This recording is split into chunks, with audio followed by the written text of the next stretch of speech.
लोगोफोर दिनै आं नोंसिनि गेजेराव गोदान मोनसे भिडिअ लानानै फैबाय। बे भिडिअआनो जाबाय कन्टेन्ट मनिटाइजेशननि सायाव जागोन। दा जोंनि गेजेराव कन्टेन्ट मनिटाइजेशनखौ लानानै गावजों गाव दावराव जागासिनो। सोरबा कन्टेन्ट मनिटाइजेशन लक जानानै थाफैनायखौनो आंहाबो मोनबाय होननानै बुंनानै लादों आरो सोरबाया आंहाबो मोनसिगोन होननानै साननानै लादों। दा आं नोंसोरखौ बे भिडिअनि गेजेरजों एसेबाबो क्लियार मोनथिहोनो होननानै बे भिडिअखौ लानानै फैनाय जाबाय। दा फेसबुक टीमा जोंनि थाखाय आपडेट लानानै फैदों। बेनो जाबाय जोंना सिगां एड्स अन रिल, ब'नास, इन-स्ट्रिम एड्स बिदिसो अपशन नुनो मोनोमोन। दा फेसबुक टीमा बेफोर गासिखौबो बोखारजोबनानै जोंनि बयनिबो थाखाय लानानै फैबाय कन्टेन्ट मनिटाइजेशन टुल।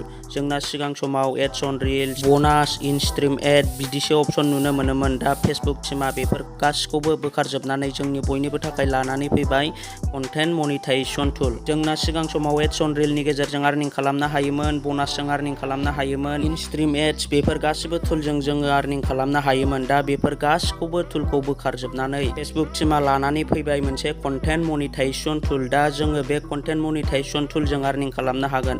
बेयाव गासिबो लाफाजोबनाय जाबाय। नोंसोरो जुदि रिल्स, लं भिडिअ, फट', टाइपिं पस्ट, स्टेटास बेफोर गासिबो खामानिखौ मावोब्ला गासैयावबो आर्निं खालामनो हागोन। दा लोगोफोर जों बयबो कन्टेन्ट मनिटाइजेशन मोनगौबा गाव गावबागाव भिडिअ, फट', रिल्स होनायाव गोसो होगासिनो। फुंनि बेलासिनि सोरबा गुड मर्निं, सोरबा गुड इभिनिं होगासिनो। अब्लाबो जों बांसिनानो दासिमाव कन्टेन्ट मनिटाइजेशनखौ मोननो हायाखै। दा गोबां फेसबुक क्रिएटरफ्राबो आरो इउटुब क्रिएटरफ्राबो बुंबोगासिनो दङ कन्टेन्ट मनिटाइजेशन मोननो थाखाय रिपर्ट हरनांगौ होननानै। बे खोथाया नंमारगौना नंमारा, बेसेबां सैथो फेसबुक क्रिएटर, इउटुब क्रिएटर बुंनाय खोथाफ्रा बेसेबां सैथो बेखौ नायनो थाखाय फैदो लोगोफोर। जों गासिबो सोर कन्टेन्ट मनिटाइजेशन मोनाखै जयै रिपर्टखौ हरनोसै। दा जों रिपर्टखौ माबोरै हरगोन?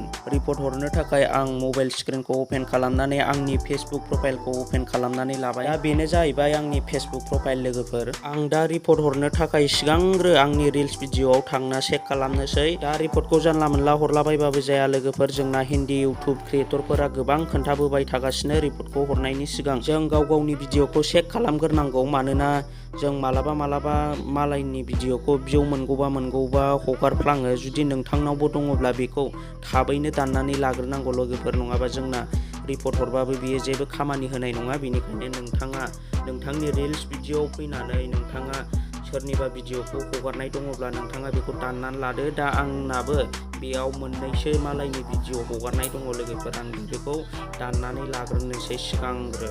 नै आं बेयो कपि पेस्ट खालामनाय भिडिअमोन। आं दा बेखौ दाननानै लाग्रोनोसै, डिलिट खालामनानै होग्रोनोसै आङो।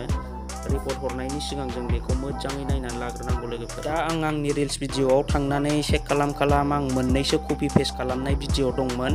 दा आं बेखौ दाननानै लाग्रोबाय। आं दा दानखांनायनि उनाव आंनि फेसबुक प्रफाइलाव फैफिनबाय। दा आं नैबे गोजौनि प्रफाइलाव थुना होनोसै। बिनि उनाव जोङो नैबे प्रफेसनेल डेशबर्डखौ अन खालामनानै लानांगोन। बिनि उनाव जोङो नैबाहाय थांनांगोन मनिटाइजेशन अपसनाव। आं दा मनिटाइजेशनाव खनसे थुनानै होनोसै। मनिटाइजेशनाव थुनाय लोगो बेबायदि अपसन नुनो मोनगोन।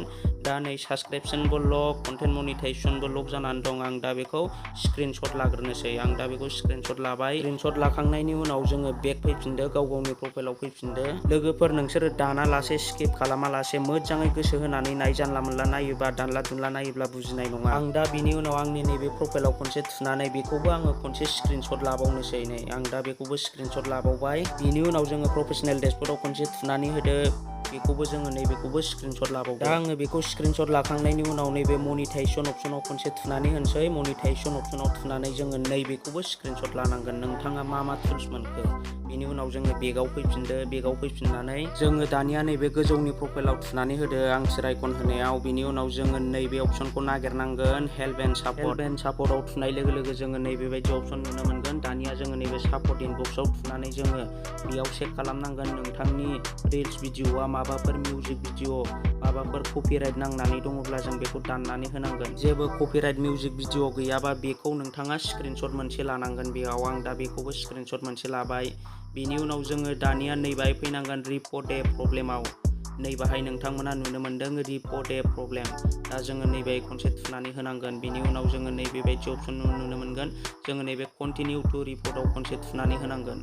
बिनि उनाव नैबेबायदि अपसन नुनो मोनगोन नोंथांमोना। बिनि उनाव जोङो नै बाहाय इनक्लुडआव खनसे थुनानै होनांगोन। इनक्लुडआव थुनानै होनाय लोगो लोगो जों बेयाव मा रिपर्ट हरनो जों बेखौ नागिरनांगोन। नोंथांना मा प्रब्लेम जोङो बेखौ नागिरनानै जोङो रिपर्टखौ हरनो हागोन।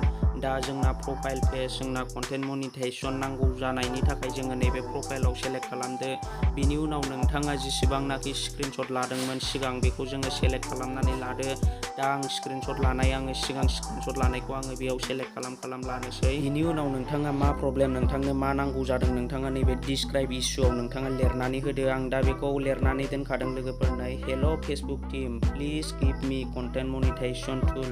I am original content creator, please check my Facebook ID. नोंथाङा बेबायदि होनानै नोंथाङा नोंथांनि फेसबुक आईडीखौ होफानांगोन नैबे गाहायाव फेसबुकनि लिंकखौ। आं दा बेखौ लिरनानै दोनखादों। नैबेखौ कपि खालामनानै आं बेयाव पेस्ट खालामनानै होनोसै नै।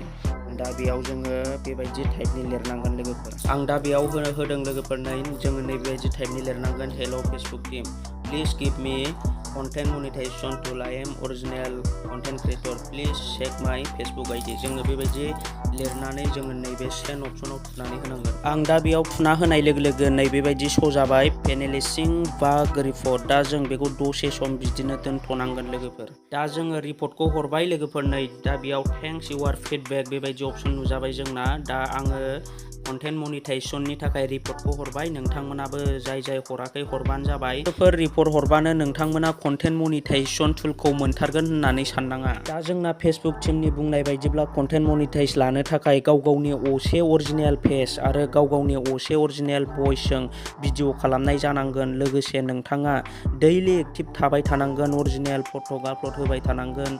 अब्लासो नोंथाङा कन्टेन्ट मनिटाइजेशनखौ मोनगोन लोगोफोर। दा सोर गावनि असे रिल्स भिडिअ फट' आपल'ड खालामना बानाय मोनखो बेखौ ट्राइ नायनो हागोन लोगोफोर। दा लोगोफोर दिनैनि भिडिअखौ आङो बेयावनो दोनथ'नो सानबाय। नोंथांमोना दिनैसो आंनि चेनेलाव गोदानै फैदोंब्ला चेनेलखौ साबस्क्राइबजों लोगोसे खाथिनि नटिफिकेसन बेल आइकनखौबो अल क्लिक खालामनानै होदो।